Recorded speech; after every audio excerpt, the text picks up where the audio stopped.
राष्ट्रीय अध्यक्ष फक्त आणि फक्त सुनेत्रा पवारच होणार, दुसरा राष्ट्रीय अध्यक्ष आमच्याकडे होणार नाही। दोन पक्ष एकत्र येणार शेवटची सगळे पक्ष एकत्र आले तरी सुनेत्रा पवार राष्ट्रीय अध्यक्ष राहतील। राज ठाकरेंनीच या संदर्भात ट्विट केलेलं होतं काल की रांगड्या मराठी मातीतला पक्ष आहे, त्यामुळे या पक्षाचा अध्यक्ष हा पाटील व्हावा, पटेल नको। सुनेत्रा पवार सोडून, वहिनी सोडून दुसरा अध्यक्ष होणार नाही।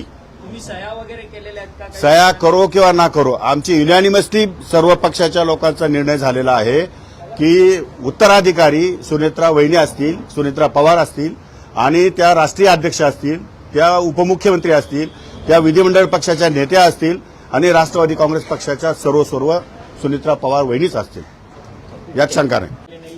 मर्जनच्या प्रकरणात तुमच्यासोबत काही दादांची चर्चा वहिनींबरोबर झालेली असेल ती वहिनींना फक्त माहिती आहे, आम्हाला कोणालाही माहीत नाही आणि आम्ही कोणी त्याच्यामध्ये सहभागी नव्हतो, त्यामुळे आम्ही त्यावर भाष्य करू इच्छित नाही। परंतु जी काही मर्जरची चर्चा होईल ती वहिनींबरोबरच होईल आणि वहिनीच या ठिकाणी आमच्या पक्षाच्या अध्यक्ष आहेत, आमच्या पक्षाच्या नेत्या आहेत, त्या निर्णय घेतील, त्या जे निर्णय घेतील ते निर्णय आम्ही मान्य करू। पियुष गोयल यांचं एक वक्तव्य समोर आलेलं आहे, ज्यांनी राष्ट्रीय अध्यक्ष